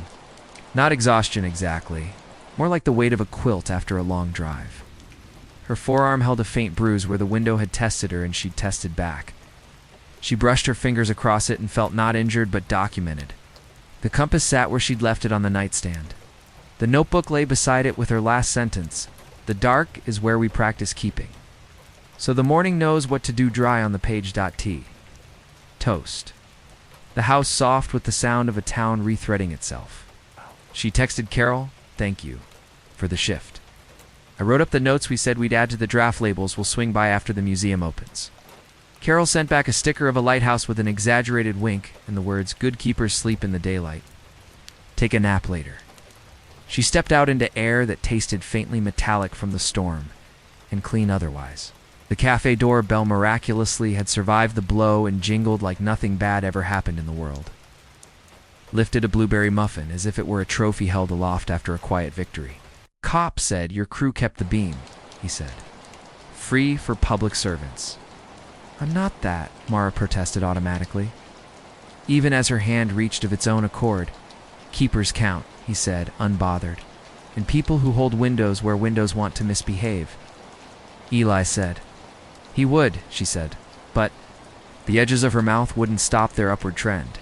She walked the half block to the museum, balancing a paper cup in civic gratitude.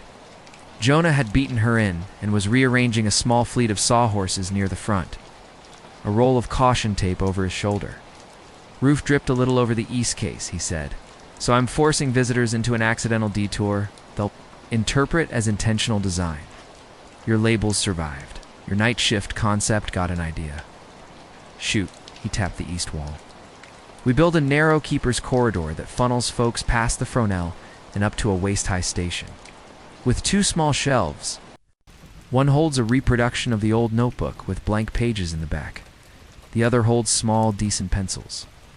Prompt on the wall, what would you write in the night log if you were tending the light for someone you love? Then a guest book of sorts? Yes, but also a mirror. People will write what they don't say." Asterisk Mara blinked twice. The second blink slower so she could feel the idea settle. "That's right," she said softly. "We'll need to police for doodles shaped like boats misbehaving." "We will," he said. "But we'll also get 3 notes that crack your heart and fix it at the same time." "Let's do it." They worked for an hour in a companionable rhythm he measured and taped. She edited and printed test labels. The printer complained like a small, anxious animal and was soothed. A retired science teacher named Mrs. Avery came in at night and nodded her approval at the temporary storm detour, and announced to the empty air that she hoped the lighthouse had been properly tendered. Mara promised it had, and Mrs. Avery bought 2 postcards without looking at either, because some purchases are rituals, not choices.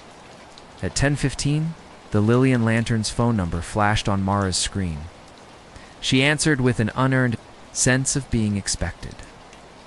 "Morning, Mrs. Quill." "Morning to you," came the bright reply. "I set aside a biscuit for the keeper. Also, this might sound like the kind of sentiment I knit into a pillow, but Scone would like to see you. He has opinions about storms and feels they're best shared with someone who listens." "I can swing by at lunch," Mara laughed. "Tell Scone to prepare bullet points." She put her phone down and picked up the leather notebook. She hadn't planned to read more until later work first. Romance with Ghosts second, but the book fell open on its own. Spine making that cereal box crack sound of old glue, loosening in gratitude. A sheet of paper thinner than the notebooks, Usual stock fluttered out and slid onto her lap, as if it had been waiting for a theatrical entrance. It wasn't the same paper as the lighthouse sketch or the dune map. This had a faint watermark of an anchor and rope, and the edges were scalloped. In that old-fashioned way that says keepsake without being precious. Asterisk, asterisk.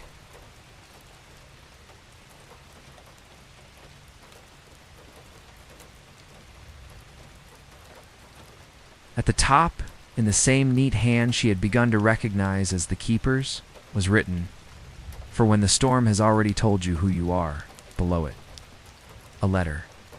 If you are reading this, the lantern has done its job, and you have done yours. The first sting will have passed the sting that comes when the dark refuses your certainty. I am writing to you not from courage, but from its neighbor, which is the habit of showing up. Last night I stood on the step and thought of the person I loved before I knew what keeping was. I thought keeping meant carrying, and carrying meant... Wait, but this work has taught me that keeping also means leaving things to their beams and making sure the glass is clean. If you found the compass, you've learned its fine trick. It points without insisting. People should learn that trick. Love too. I did not marry the person I loved first. We wanted different coasts. We wrote letters for a while. Then we stopped. I do not tell you this to make you sad, but to say the archive of a life contains both bright pages and margins. The margins hold the notes that teach you how to read the rest. If there is someone beside you while you keep, and you want them there when the beam is not beautiful but merely necessary, ask them for their step. If they can tell you where they stand when the wind turns, keep that answer. If they cannot, it is a kindness to both of you to admit it now. Keep the light, yes. But also keep your own hands. Mara read it twice. The first time her heart did the reading. The second time her head did, catching the practical instructions disguised as emotion. The last line lingered. Keep your own hands. It felt like something her mother might have said if life had turned another direction. It felt like something she needed to hear, even in a morning that was already kind to her. She copied the letter into a notebook of her own anew habit, apparently then tucked the original back between the keeper's pages. As carefully as you place a sleeping child into a crib, she'd show Eli later if it felt right. For now, she wanted it to work on her the way tide works on a shoreline slow. Shaping certain at 11:30. The Cope group chat chimed with a message that might as well have been a town crier ringing. A bell, sloop crew, safe. Come to pier at noon coffee, and thanks. It wasn't a ceremony, because Willow Harbor didn't do those for grace that looked like habit. But you don't not show up when the sea gives people back. Mara closed the museum for lunch, stuck a handwritten back at one on the door, and followed the smell of coffee toward the docks. The sloop smaller than she'd pictured, because trouble magnifies and a storm sat, snug at a slip near the end.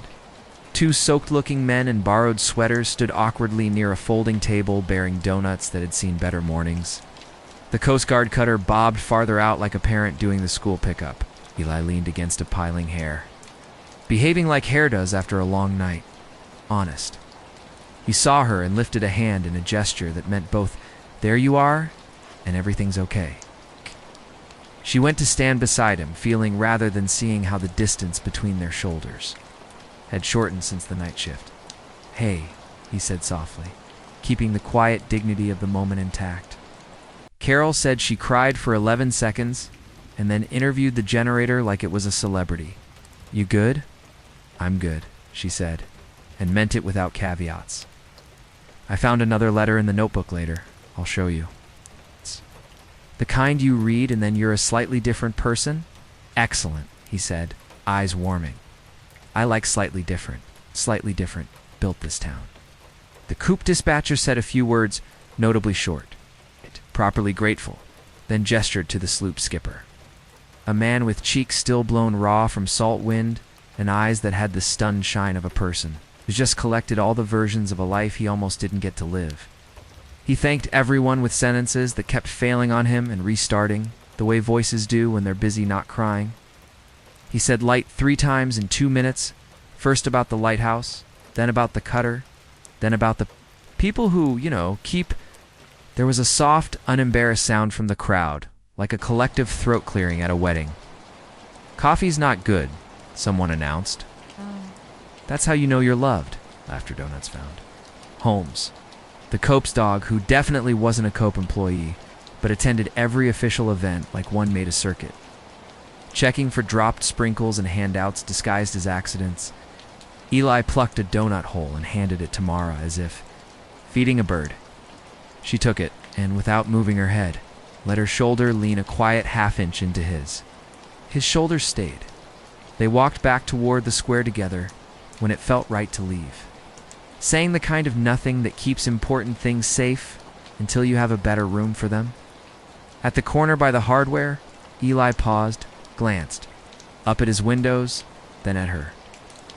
I have to swap out a cracked float on a trap line, he said, tone dry, which is a glamorous way of saying, I'm going to smell like creosote in 20 minutes. Dinner later, nothing official, something that tastes like a day off, even though we didn't get one? Da-da. Mrs. Quill owes me a biscuit, she said. Help me collect it, and we'll escalate to dinner. Deal, he said, mock solemn. And they headed to Lily and Lantern. Scone greeted them with a comment. So long, it counted as a policy proposal. Mrs. Quill handed over to biscuits the size of small saucers and slid a third into a napkin with the covert efficiency of a grandmother, smuggling extra food past common sense. For the road, she said, which in her usage meant for the distance between what you can carry now and what you might need later. I found another letter, Mara told her, pulling out the notebook. The keeper wrote about steps and margins, about what to keep and what to leave. Mrs. Quill's eyes went soft with the exact brand of pride she reserved for people who read old words with new eyes. Of course he did, she said. He loved a margin. Your grandfather Quill, bless him, said the keeper could write a whole sermon in the space other men used for grocery lists. Back at the museum, the afternoon brought the kind of steady trickle of visitors that makes a place feel alive without. Turning it frantic, Mother Reed labeled drafts out loud to a toddler in a wagon. Two teenagers took a picture reflected in the Fresnel lens and looked at themselves as if the glass had told them a small, kind secret. A fisherman ran a finger along the case holding a brass oil can and said to no one, My uncle had one just like that, like memory can be conjured by touching metal. Mara watched and adjusted and printed, and taped and felt the quiet satisfaction of work that comes with its own oxygen. Asterisk at 5. Text from Eli. I'm slightly creosote, but otherwise a human. I can be re-civilized by soup. 7. She sent. 7. I'll bring the letter. They met at her place not out of any tactical decision, simply because her kitchen had a table, and the light through her window at that hour made everything look like it belonged. She made a pot of soup that earned the adjective honest vegetables that still remembered the ground. Broth that respected salt and buttered slices of bread to a standard her sister would have admired. Eli arrived carrying a jar of pickled green beans and the look of a person who knows this is a risky contribution and offers it anyway. Trust me, he said. They go with soup. It's a family theory. She did. They did. The combination shouldn't have worked, and did. Which felt like foreshadowing of the nicest kind. After, they sat with the letter between them. Mara read it aloud, voice soft, letting the keeper's words take their time. Eli listened without interruption. When she finished, he leaned back and stared at the ceiling a moment. The way a person does when they want their answer to come from a deeper, slower place than their mouth usually uses. That line about asking someone for their step, he said finally. It's exactly right. People talk about favorite songs and foods and who they voted for. Good, useful. But where do you stand when the wind turns? That's the thing. Where do you stand? She asked, because the letter had asked her to ask. He smiled, no bravado in it. Make the wall path south lookout. If I can't be there, I find a doorway. I don't like standing in the middle of rooms and storms. I like a threshold. Gives me something solid at my back, and the option to move either way. That makes sense, she said, filing it the way she filed rope and names, and the fact that he always returned cups to the tray rather than abandon them on the rail. I stand on steps, sometimes literal ones.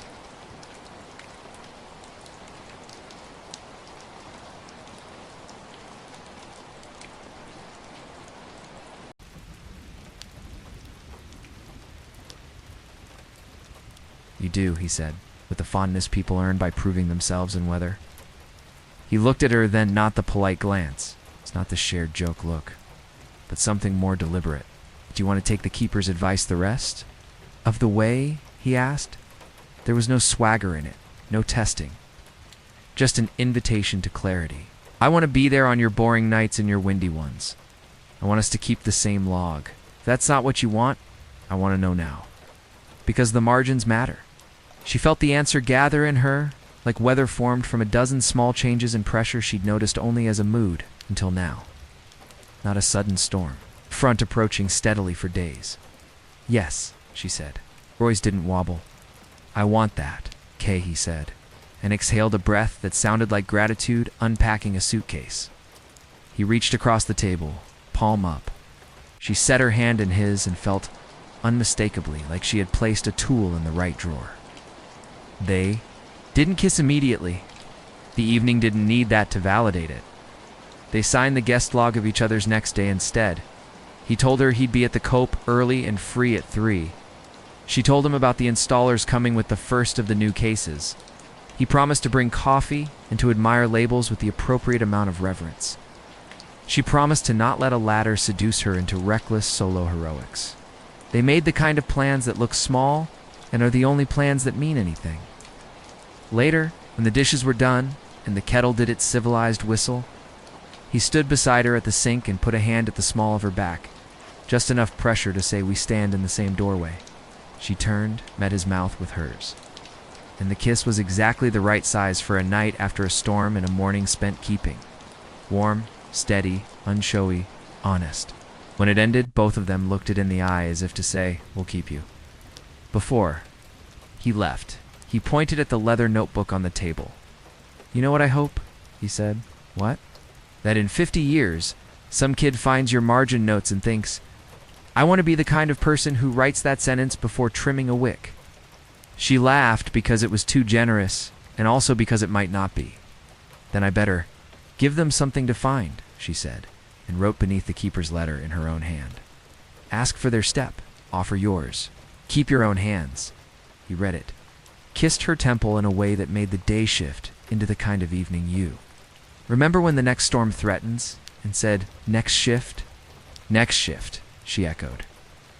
After he left, she stood at the window and watched the lighthouse lay its soft, habitual promise across the water, one too unimpressed by drama, uninterested in glory, devoted to its root. She felt for the place. In herself, where the beam landed now that she wasn't trying to be it, settled, as it had all week. On the keeper's step, on the margin between work and view, between habit and hope, between being alone and being kept. She washed her tea mug. She set the compass beside the sink to catch a little of the moonlight because brass appreciates small courtesies. Then she switched off the light, let the house go velvet dark, and walked to bed by the steady, generous geography of her room she'd learned by heart. As sleep reached for her, she thought of the letters phrased for when the storm has already told you who you are, and felt a quiet, sturdy relief. The telling hadn't been flashy. It had been a hand on a latch, a pencil in a margin, a voice on a stairwell saying, logged. It had been a shoulder found at the edge of a dune and a step found inside a tower. Morning would come again. She would lift the shade again, and the town would lay out its ordinary miracles like bread on a table, somewhere in those hours. Between the museum's labels and the Cope's rope, and a cat's editorial comments, and a porch light's intent, she would keep the thing worth keeping, the practiced, humble art of love with both sense and sensibilities, awake, and tender to the weather. The keeper's horizon, the last Saturday of September, arrived the way the best endings do without fanfare, simply wearing the clothes of a good day. The air was brisk, but not cold, carrying the scent of wood smoke from chimneys in town and the faint sweetness of drying grass on the dunes. The harbor was busy in the comfortable way it gets before winter boats coming in with the last of the season's easy catches. Lines coiled for storage, nets mended in the sun. Mara woke in her own bed with the window cracked just enough to let in the sea's hush. On the nightstand, the compass sat open, needle steady. The leather notebook rested beside it, like an old friend who doesn't mind mornings. She ran her fingers along the cover, not to open it, just to acknowledge its presence. There was nothing. Urgent to read today? Not every morning needed a message from the past. Some mornings were for living into the future the past had hoped you'd have. She dressed in layers a soft flannel shirt, jeans, the gray sweater that had been through enough wind to smell faintly of saltand, walked into the square. The Café S. Bell sang its greeting. The barista handed her a latte with a foam heart so lopsided it made her laugh. "Eli's on the point," he said without prompting. "Said to tell you the view's worth the climb today." The lighthouse path was dry. Underfoot, the grass along its edges browned at the tips. When she reached the base, she could see him at the top of the wall path near the south lookout, standing easy with one foot on the low stone, his gaze on the horizon. The beam wasn't lit in daylight, but the glass still caught the sun, flashing, once for each slow rotation. He heard her before he saw her, turning with that smile that always managed to be both greeting and invitation. "Morning, keeper. Morning," she said, joining him on the wall. "What's the view?" "Clear as I've seen it in weeks," he said. "You can see the line where the deep water starts there." He pointed to a subtle change in color far out, the navy blue shifting to something richer. "And if you look west, you can just make out the silhouette of the shoals, not the shoulder, but close." They stood like that for a while, not needing to fill the air with commentary. The wind had its own voice, and the sea spoke in long, low syllables. Below them, a couple walked a dog along the tide line. Farther out, a sailboat leaned gently into the breeze. After a while, Eli reached into his jacket and pulled out a small object wrapped in cloth. "Found this in the cups gear locker this morning," he said, handing it to her. "Thought you'd know what to do with it." She unwrapped it to find a second brass compass older than hers, the casing dented. In one spot, the glass faintly scratched. The needle moved freely, but when she tilted it, she saw an inscription inside the lid. "Return to the step you trust." She looked up at him, eyebrows raised. "It's been there for years," he said. "Nobody claimed it. Might have belonged to one of the old crew who used to help the lighthouse in the off-season. Figured maybe it wants to be kept again." Mara closed the lid and felt the weight of it in her palm. "It should go in the exhibit," she said, then added, "but only after we've both stood on our steps with it." "Agreed," he said, smiling. "Tools before trophies." They walked back toward town together, the easy gait of people with no rush. At the square, they paused at the corner where they usually parted for work. Eli shifted his rope bag higher on his shoulder. "Dinner tonight, always," she said. Then, on impulse, "But first come to the museum at closing. I want to show you something." The day at the museum was steady, but not demanding. Visitors lingered over the keeper's corridor Jonah had built, writing in the reproduction log. Some entries were whimsical drawings of cats with lanterns. Declarations about soup. Others were brief and unexpectedly tender. "For my son on the other coast. For the one who waits for me to come home from nights like this. For myself, because I've learned to stand in the wind." At 5, the last guest wandered out with polite waves. Mara locked the door and walked Eli to the east wall where the Fresnel lens stood in its case. The light from the windows caught the glass, scattering little rainbows on the floor. She opened the real keeper's notebook to the page with the letter that had asked, "Where do you stand when the wind turns?" Then she set the newly found compass. Beside it, "I think," she said, "these should be together. Not under glass yet, just here for now. Where people can see them, but where we can still touch them." He rested a hand lightly on the notebook's edge. "They look like they've always been side by side. Maybe they were waiting for us to figure that out," she said. They stood there for a moment, the late sun falling across the page, the compass catching its warmth. Then Eli reached for her hand, not the casual brush of fingers they'd done before, but a deliberate linking, palm to palm, like signing a line in a log. "Keeper," he said quietly. "You know we've been doing this, right? Without naming it, keeping each other?" She smiled, her thumb pressing into the curve of his. "I know," she said, "and I want to keep doing it." They closed the notebook together and left it. On the table, the compasses side by side, the beam's history in one, their own in the other. That night, they walked the wall path again, this time under stars. The air was cool, the tide high, the lighthouse sweeping its measured arc. They didn't speak much. Words felt like too small a net for the size of the quiet between them. The meteor shower had ended weeks ago, but here and there a single streak crossed the sky, a reminder that light still travels, even long after it's left its source. Eli stopped at the lookout and faced her fully. "This is my step," he said simply. She squeezed his hand, "And this is mine." They stood like that while the beam passed over them, one, two, and out into the dark, carrying what needed to be carried, keeping what needed to be kept. When they walked back, the lighthouse at their backs, Mara knew the keeper's work wasn't something you retired from. It was a habit, a rhythm, a promise. It was love, steady as a beam, tender as a hand on a latch, and she knew without needing to write it in any log that the horizon they were walking toward belonged to both of them now.